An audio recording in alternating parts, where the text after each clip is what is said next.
Time Warner Cable is pleased to be an underwriting sponsor for Carolina Week. Coming up on the Monday edition of Carolina Week, local farms give customers a sense of security about their food in the wake of an E. coli scare linked to spinach. We all know music makes the world go round, and it also helps kids with cancer. Some big wins in soccer and an embarrassing loss in football, the highlights and the lowlights coming up. Jonathan O. has your Carolina Week 4-day forecast. All that plus a man with no legs jumps out of planes for a good cause. Carolina Week starts right now.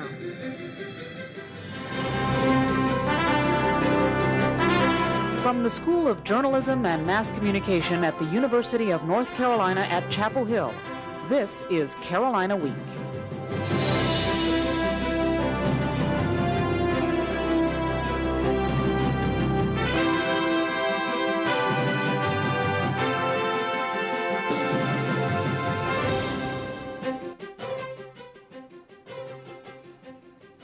Hello and welcome to the September 25th edition of Carolina Week. I'm Katie Klein. And I'm Jessica Floyd. Following one death and scores of illnesses caused by E. coli linked to bagged spinach, officials with the Food and Drug Administration say it's now okay to eat spinach if it was grown outside a 3-county area in California. But they say the industry needs to figure out how to let consumers know the origin of what they're buying. Carolina Week reporter Justin Smith is live in Carroll Hall with more. Justin, how easy is it to find out where your food comes from? Jessica, when you walk down the produce aisle of the grocery store, it's often impossible to know where much of the food comes from, not just the spinach. But I spoke with some shoppers in our area who know exactly where their fruits and vegetables were grown. I followed some food from the fields to the farmer's market. Farmer Ken Dawson walks the rows at Maple Spring Gardens north of Hillsboro, searching for vegetables to take to market. Most of the work's done by hand. There's no machine harvesting going on out here. Picking the produce is just part of the process for Dawson. There's a chain of custody involved in the product from the seed to the table at the farmer's market, and we keep a close watch on things. This farmer doesn't have to look far to see the fruits of his labor. All his food is sold locally. So people have a feeling that they belong to the farm in a way. They know who we are and that we're growing food specifically for them. It makes it very personal. As they say, it's food with a face. His customers say it's a face they can trust. Burley Page often buys from Dawson at the Carborough Farmers Market. You become familiar with the farmers. You know the names of the farms and their ethics as well as their practices, and that's important. It's important to the managers of the market, too. They require that all food sold there be grown within 50 miles of Carborough, and a farmer or a family member has to be on hand. Becky Golmer appreciates the policies. You know, you do tend to believe that these people, who all are good people, are not selling you something that's dangerous for you in any way, and that they've had responsibility for the food from the beginning to the end. Agricultural agents say that rural areas like Chatham and northern Orange County provide farmers the land they need to grow crops. They also say that areas like Chapel Hill and Durham, they provide markets where people are willing to spend a little more money so they'll know who grows their food and exactly where it comes from. So Justin, what about spinach? Is Farmer Dawson selling any? Not quite yet. He has some spinach in the ground and he plans to pick it in late October. He says it should be perfectly safe to eat. Okay, Justin, thanks for that report. There are some mixed reactions to the Carolina Athletic Association's band choice for this year's homecoming concert. The CAA tagged The Roots as the feature act. The Philadelphia-based hip-hop group will perform on Saturday, November 4th at Memorial Hall. This is the third year in a row UNC has picked a hip-hop artist for the homecoming concert. Some students say they're unhappy with the lack of musical diversity in this year's choice. Yet most students approve of The Roots, citing the group's talent and artistic ability. Senior Sarah Thompson is enthusiastic about the pick. I was really excited. I think The Roots is a great group. It's nice to have a hip-hop group that actually has a message with a meaning. If you're not interested in seeing The Roots, the CAA is planning on a rock concert that will be the same week in Memorial Hall. Local residents often have the opportunity to enjoy some great music in our area. Sunday was the annual Carrboro Music Festival, beginning in the early afternoon and continuing late into the night. The celebration featured more than 150 local bands and solo artists at various locations throughout Carrboro. Town officials closed off several roads to traffic, allowing people to roam freely from band to band. Carrboro resident Anja Buck says that this event is a great way to bring a community together. I really enjoy outdoor music, and it's a beautiful day, of course. And I just moved here from Atlanta in May, and this is seems like a real cool community thing to do. The music festival has been a Carrboro tradition for 9 years. A new program at the North Carolina Children's Hospital is using music to help bring joy to young patients with cancer. Joe George has more from a concert intended to rock against cancer. Many families came out to the Southern Village Green on Saturday to enjoy the sounds of the Play It Forward benefit concert. They were treated to a fun-filled evening of music, but more importantly, the money they spent on their tickets goes to help kids. The concert behind me is no ordinary concert. The money raised at tonight's show will help benefit the music therapy program at UNC Children's Hospital. The Rock Against Cancer organization put on the concert as a way to bring awareness to the therapeutic effect music can have on children cancer patients. The hospital recently began a new music therapy program called School of Rock. At UNC, it happens to be that we have musical instruments and recording equipment in the hospital for children who are battling cancer to use to help them get through rough times, treatments, things like that. Children's Hospital music therapist Elizabeth Fawcett also attended the concert. She says music can provide joy to kids who are subjected to painful treatments in the hospital. You cannot find a person in the world that doesn't enjoy some sort of music. It's just a matter of finding what music they enjoy. So the fact that these kids have something that's not affiliated with the hospital, it's not affiliated with being hurt, being stuck, it's fun. Organizers hope young cancer patients will be able to participate in even more music therapy thanks to the money raised at this event. In Chapel Hill, I'm Joe George, Carolina Week. While some cancer patients use music for inspiration and therapy, some of the hospital's patients look to the sky for motivation. They now know they can overcome a lot. They know because of Dana Bowen's example. He dropped by Kenan Stadium for a visit with patients and staff Friday afternoon. Bowman lost both of his legs in a skydiving accident 12 years ago. Onlookers like Leroy Royster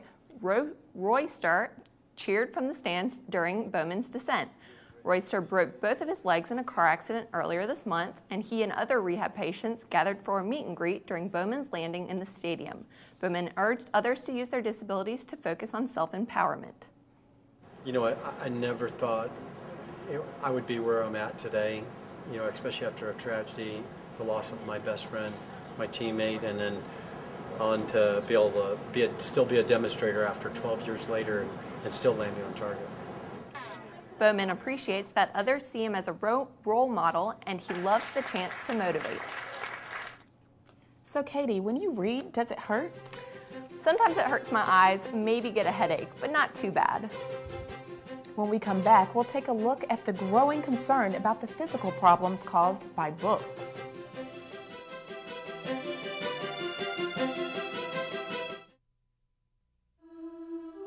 These kids are in trouble. They're not getting high on drugs or stealing. If they were, you'd do something about it right now. But why is it almost half of all parents who suspect their child has a problem learning wait a year or more before getting help? Why? Kids with learning disabilities are smart. They just learn differently. Call now. The sooner you get help, the better the chance your kid has.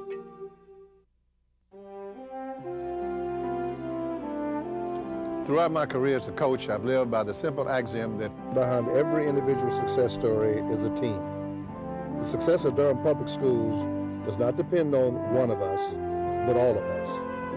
Through community involvement and support, we can take a giant step in helping our children achieve their hopes and dreams. You're going to walk with me, and I'm going to help you to be that great soccer player. That old quilt your grandmother made might be a work of art. However, the quilt on your bed probably doesn't look like this. It took more than 10 years to create these works of art that are now on display in the Stone Center. Details are key in these quilts, from the accessories like this hat or this purse to the shiny red fingernail polish. The artist who made the quilts, Heather Williams, wanted to portray different aspects of Black culture through fabric, because if drawings or photographs wouldn't depict the culture in the same way. I love it. It feels good to me. And I also find that I'm able to do things on fabric that I wouldn't be able to do on paper. Each quilt tells a story about a gardener, or a story about a mother and daughter. Through the color and texture, the quilts tell a story you won't see in history books. Does your book bag weigh you down? There could be long-term effects of hauling all that weight around. Books, books, and more books. Students are having back problems because of book bags. 6 out of 10 students blamed regular back pain on heavy backpacks. These book bags contain everything from books to snacks to laptops. Senior Ashley Smith says she had to stop carrying a backpack. I carry a shoulder bag instead of a book bag because I felt like it was too much pressure on my lower back, and so I wanted to switch it to another part of my body where I could support it better. The American Occupational Association suggests students carry no more than 15% of their body weight in their backpacks. Hours of jumping rope will loosen up those back muscles, so members of the Bouncing Bulldogs rope skipping team don't have many back problems. They've been winning competitions and jumping into the hearts of people around the world.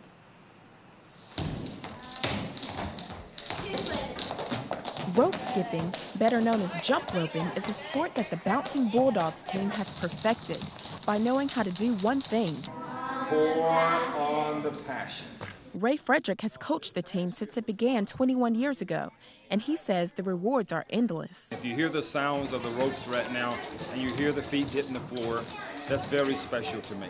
And it's very special to the jumpers, too. My favorite part's practicing and getting to be with my friends and meeting new people, and it's just a great sport in general.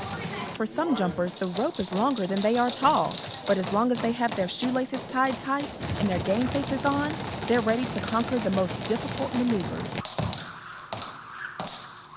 For the last 3 years, we've been ranked #1 in the USA. That's never been done before.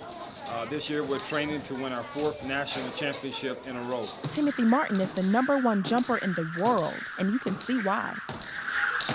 But Martin says it's not about him, it's about the team. My favorite part, it has to be teaching. I've been jumping for 13 years now, and just to be able to share knowledge with other kids and just let them know that it is something else to do out here. Well, the philosophy of the Bouncing Bulldog program is peer teaching.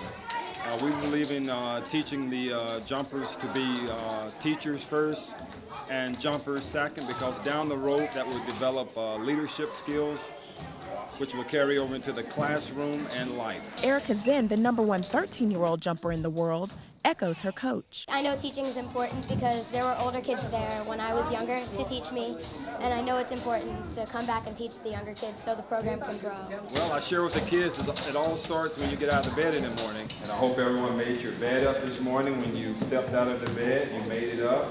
You cleaned your room up. The little things like making the bed up, the thank you letters, saying please and thank you to people, that adds up in life. And it all adds up to a magical journey. The team practices in Chapel Hill and holds rope skipping classes and workshops for the public as well. For more information, go to our website at www.carolinaweek.org. So it's starting to get a little unpredictable outside. You never know when it's going to be hot or cold. So our weathercaster Jonathan O is here to let us know what the rest of the week is going to look like. Well, it seems like the temperatures will start stabilizing. Fall seems to have started to settle in our area. In fact, Saturday was the first day of fall, and the weather was nice, and some people are still enjoying their time outside. But how long will it be warm enough for relaxing outdoors? I'll let you know when we come back.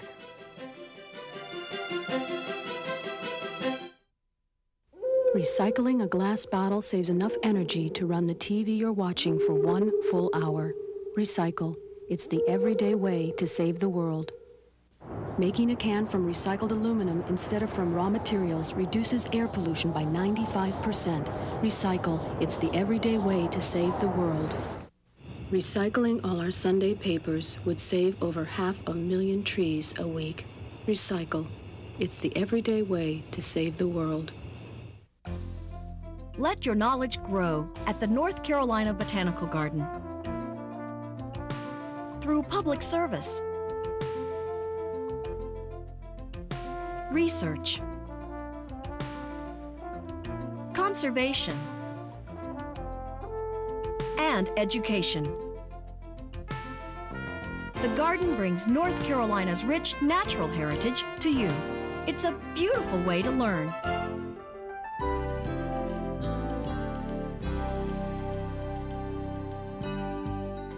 Well, hello everyone, and welcome back to Carolina Week. I'm Jonathan. I hope you're having a great Monday. Let's take a look at your weather headlines.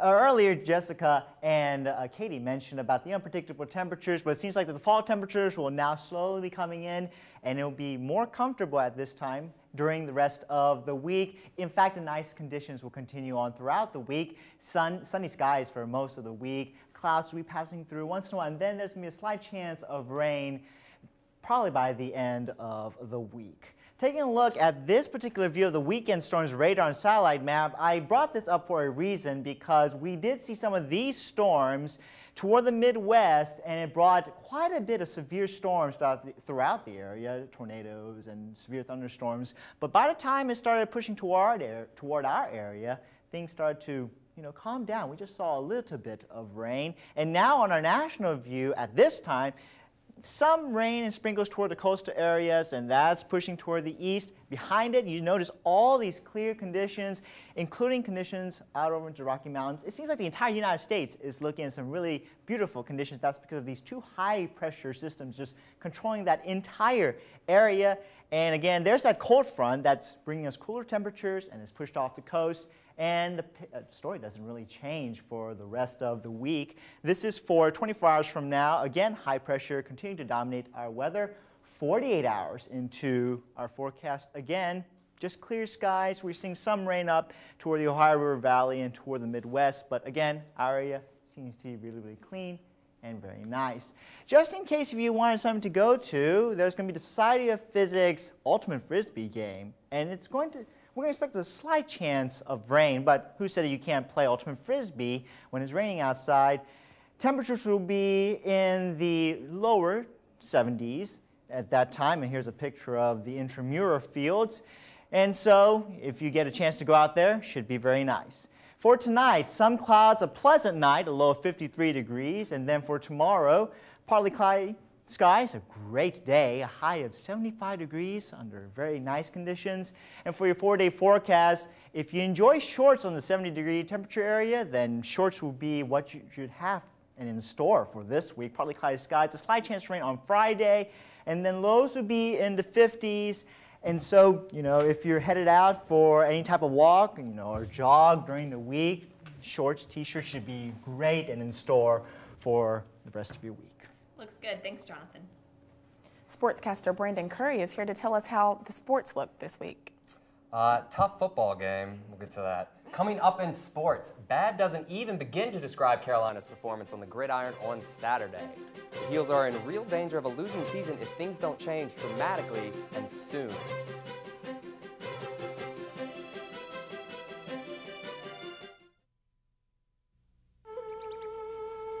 I can listen. I can cook. Good. I can coach. Kids with something to do are less likely to do drugs. I can drive. I can paint. I can dance. A little of your time can make a lifetime of difference. I can read. I can help. You can help. Call toll-free 1-877-KIDS-313 to find out about community drug prevention programs. I can keep a kid off drugs.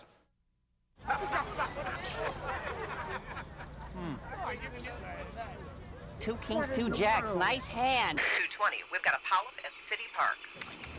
220. We're on it. You never know when a colon polyp is going to show up. Into the diaphragm. Hey, watch it, man. Get the polyp early and stop colon cancer before it starts. Don't wait for symptoms.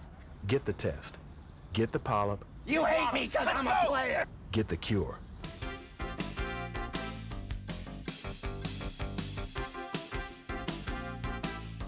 Welcome to Carolina Week Sports. I'm Brandon Curry, and to answer your question, yes, I am this good looking in person. Friday marked the second time in as many days that a #1 ranked soccer team would take on the Tar Heels in Chapel Hill. This time, it was the top-ranked and undefeated Virginia Cavaliers. To the pitch we go. In the 68th minute, UNC forward Ben Hunter sends a fabulous cross to a streaking Scott Campbell for the header, giving the Tar Heels a 1-0 lead. Virginia tried to answer when they let off this blast, but UNC goalkeeper Justin Hughes makes a spectacular save to preserve the lead. Then, in the 74th minute, freshman Zach Lloyd finds fellow Frosh Eddie sneaking behind the UVA defense for this top-shelf goal, making the score Carolina 2, Virginia 0. Virginia would score late, but the rally would come up short. This win did not come easy for Carolina. First 10 minutes were a bit slow, but once we got into the game, I think we matched their intensity and we brought the power and we were just as aggressive.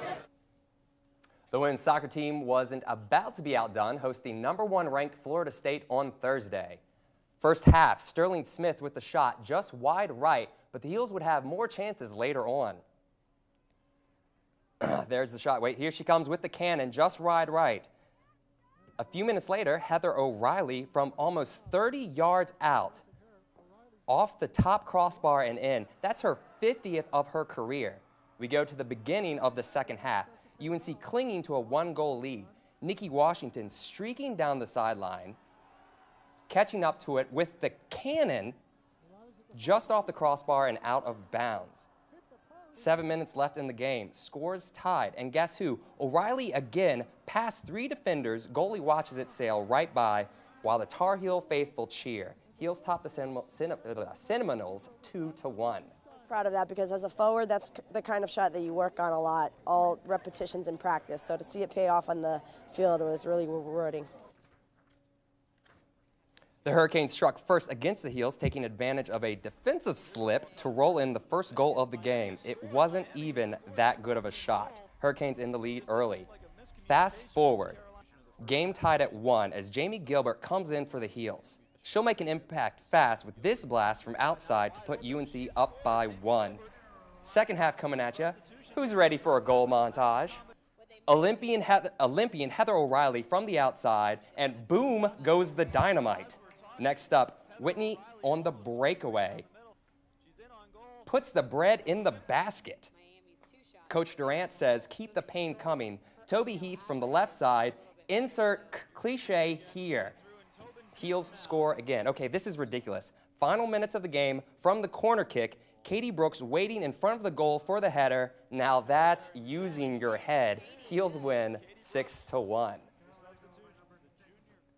In football, the Heels are hurting. A loss is a loss and a drubbing is a drubbing. Carolina gave up a school record 7 rushing touchdowns. Brian Allen has the sad story of the shellacking Clemson put on Carolina. Fans looking for their Heels to rebound after a tight victory over Furman last week were sorely disappointed by Carolina's performance in Death Valley on Saturday. After punting quickly on their first possession, Carolina allowed Clemson to march 90 yards for the first score of the game.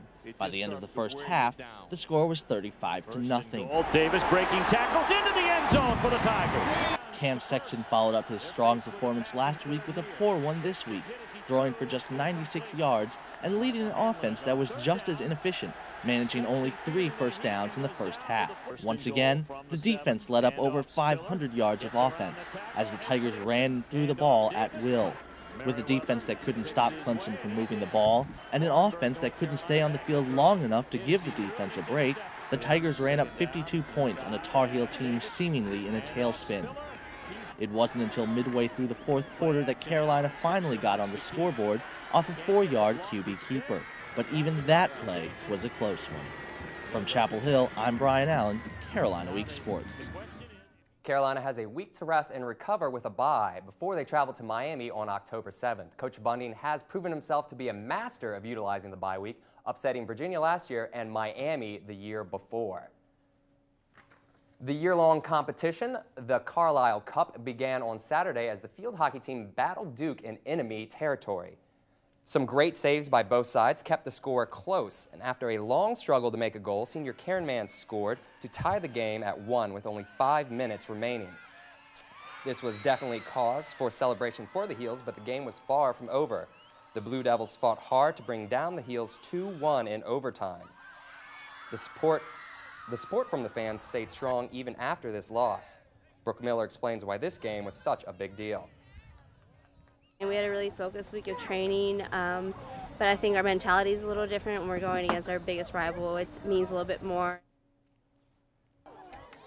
On to Sunday's match. Early first half, the Heels knocking on Albany's door, but everyone's just lying around until Chapel Hill's own Liz Morris puts it in. Heels up 1-0. Still first half, freshman Danielle Ford weaves through defenders, shot ricochets, but she follows it up with the score 2-0. 2 minutes into the second half, sophomore Britt Van Beek with the unassisted goal. Heels secure the shutout, winning 4-0. I caught up with senior Karen Mann to ask how the team approached Albany. I think yesterday's game against Duke, we really struggled and we fought really hard, and today we just came out with, as much intensity as we had yesterday and won the game. While the field hockey team rebounded from a tough loss, the volleyball team is still struggling. The Heels traveled north to Virginia over the weekend. Thursday against Virginia Tech and Friday at UVA. Unfortunately, both games ended the same for Carolina. The Heels fall to 3-9 and 1-2 in the ACC. Wow. That bye week is going to be vital for us, and I think we're going to pull it off against Virginia. Right, I think so. We always do. Carolina is the best, right? Thanks, Brandon. So, Jess, do you like golf? It's okay. I mean, normally I just tear up the lawn, so I don't really practice too much. Then maybe you might need to join this new Carolina Sports Club. You can play 18 holes without swinging a single club.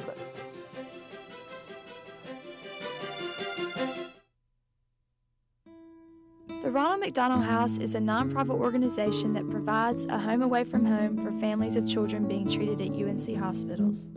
Since opening in 1988, the house has welcomed more than 1,000 families each year to stay at this safe haven. The house relies heavily on community support. How can you help? Become a volunteer. Help the house that love built. The Ronald McDonald House, the house with a heart. If you have a story idea, contact Carolina Week at 843-8292.